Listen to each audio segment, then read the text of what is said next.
باللہ من الشیطان الرجیم بسم اللہ الرحمن الرحیم صلو علی الحبیب اللہم صلی علی سیدنا و مولانا محمد وبارک وسلم وصلی علیہ وَلَقَدْ جِئْنَاهُمْ بِكِتَابٍ فَصَّلْنَاهُ عَلَىٰ عِلْمٍ هُدًى وَرَحْمَةً لِقَوْمٍ يُؤْمِنُونَ هَلْ يَنظُرُونَ إِلَّا تَأْوِيلَهُ يَوْمَ يَأْتِي تَأْوِيلُهُ يَقُولُ الَّذِينَ نَسُوهُ مِن قَبْلُ قَدْ جَاءَتْ رُسُلُ رَبِّنَا بِالْحَقِّ فَهَل لَّنَا مِن شُفَعَاءَ فَيَشْفَعُوا لَنَا أَوْ نُرَدُّ فَنَعْمَلَ غَيْرَ الَّذِي كُنَّا نَعْمَلُ قَدْ خَسِرُوا أَنفُسَهُمْ وَضَلَّ عَنْهُمْ مَا كَانُوا يَفْتَرُونَ صدق اللہ العظیم۔ ترجمہ سماعت فرمائیں۔ اللہ عز و جل ارشاد فرماتے ہیں، بے شک ہم ان کے پاس ایسی کتاب لائے ہیں جس کو ہم نے اپنے عظیم علم کے مطابق تفصیل سے بیان کیا ہے، اور وہ ایمان لانے والوں کے لیے ہدایت اور رحمت ہے۔ کیا وہ اس کتاب پر ایمان لانے کے لیے اس کی وعید کے وقوع کا انتظار کر رہے ہیں؟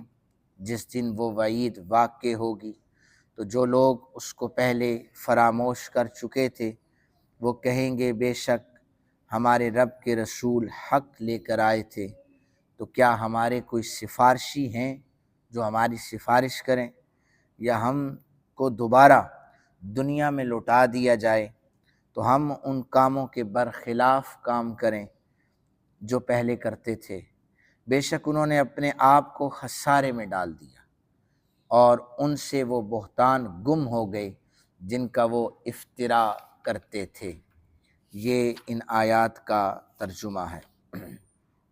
حضرت انس بن مالک رضی اللہ تعالیٰ عنہ بیان کرتے ہیں کہ نبی علیہ السلام نے فرمایا، ایک حدیث مبارکہ ہے، آپ سارے حضرات توجہ سے اس کو سماعت فرمائیں، المعجم الاوسط میں یہ موجود ہے، مجمع الزوائد میں موجود ہے، صحیح حدیث مبارکہ ہے۔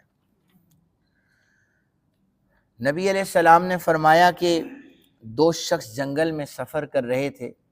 یہ چونکہ آیات کا ربط پچھلی آیات کے ساتھ ہے، جو کل بیٹھے تھے انہیں پتہ ہے، پانی افضل صدقہ ہے، یہ نبی علیہ السلام نے فرمایا۔ اس حوالے سے فرمایا دو اشخاص جنگل میں سفر کر رہے تھے، ایک ان میں عابد تھا اور دوسرا ان میں گناہ گار تھا۔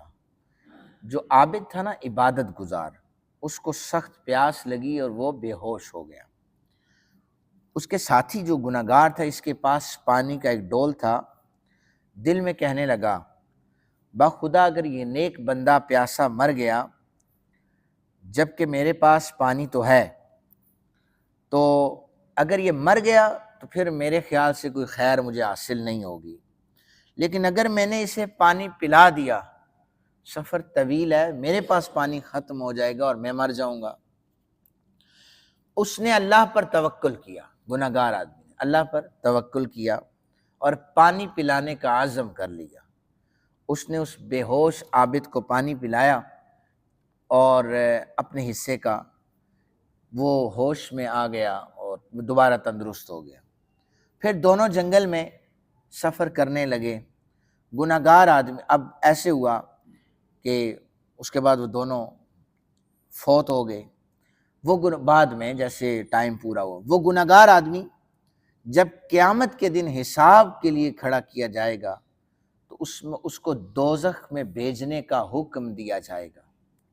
فرشتے اسے دوزخ میں لے کر جا رہے ہوں گے، تو اس شخص نے اس عابد کو دیکھ لیا ہوگا جس سے اس نے دنیا میں پانی پلایا تھا۔ اس نے عابد سے کہا، اے فلاں شخص، مجھے پہچانتے ہو؟ عابد نے پوچھا، کون ہو تم؟ وہ کہے گا کہ میں وہ شخص ہوں جس نے جنگل میں تمہیں اپنے اوپر ترجیح دی تھی۔ تو وہ نیک بندہ کہے گا، ہاں میں نے تمہیں پہچان لیا ہے۔ فرشتوں سے کہے گا، رکو، ٹھہرو، اور اپنے رب کے حضور اسی وقت ہاتھ اٹھا دے گا، کہے گا، میرے رب تو جانتا ہے اس نے مجھ پر احسان کیا تھا اور کس طرح اس نے میری جان بچائی تھی، اے میرے رب اسے میری خاطر بخش دے۔ اللہ تعالیٰ فرمائے گا وہ تمہاری خاطر ہے۔ پھر وہ عابد آئے گا اور اپنے بھائی کا ہاتھ پکڑ کر اسے جنت میں لے جائے گا۔ کہتے ہیں کسی کا عمل فائدہ نہیں دے سکتا، کوئی ایصال ثواب فائدہ نہیں، جو بندے نے کیا ہے وہی ساتھ جائے گا۔ تو یہ آپ دیکھیں کہ ایک عابد کو، عبادت گزار کو اختیار دیا جا رہا ہے کہ تو چاہے جو کرنا چاہے کر، تو اسے ایک پانی کے گلاس کی وجہ سے اللہ اسے جنت دے رہا ہے۔ دو آیے مبارکہ اس کے بعد ہے، ہم نے یہ جتنی بھی آیات پڑھی ان میں ہم نے اہل جنت کا ذکر کیا، اہل دوزخ کا ذکر کیا، اہل اعراف کا ذکر کیا، اور فرمایا کہ ان چیزوں سے ہمیں بچنا چاہیے، جن کے اعمال اہل جنت کے جو اعمال ہیں وہ کرنے چاہیے، اہل دوزخ کے جو اعمال ہیں ان سے بچنا چاہیے۔ اہل اعراف جنہیں گناہ گار کہا گیا لیکن پلڑا چکے برابر تھا، کہا کہ قرآن حکیم میں غور و فکر کیا جائے، ان کے اعمال میں غور و فکر کیا جائے۔ پھر اللہ تعالیٰ نے اس عظیم کتاب کی خصوصیات بیان کی، ایسی کتاب نازل کی ہے اللہ تعالیٰ نے جس میں سارے احکامات جدا جدا کر کے سارے بیان فرما دیے گئے۔ اب اللہ تعالیٰ نے پھر آخر میں فرمایا کہ کفار کی ہدایت کے لیے جو رسول بھیجے تھے، جو کتابیں نازل فرمائی تھی، ان رسولوں نے یہ فرمایا تھا اگر تم ایمان نہ لائے تو تمہیں عذاب ہوگا۔ آسمانی کتب میں بھی وعیدیں سنائی گئی، پھر بھی وہ انتظار کرتے رہے کہ کب وہ وعید آ جائے تو ہم اس کا اقرار کر لیں، یعنی وہ عذاب نازل ہو جائے پھر ہم مانیں گے۔ وہ انکار کرتے رہے کہ ہم پر کب عذاب آئے گا، لیکن جب قیامت قائم ہو جائے گی پھر وہ اعتراف کریں گے کہ ہائے کاش ان کے پاس جو رسول آئے تھے، جو آسمانی کتب آئی تھی، ان پر اگر ہم عمل کرتے، اقرار کر لیتے ان رسولوں کا، ان کتابوں کا، تو آج ہم شرمندہ ہونے سے بچ جاتے۔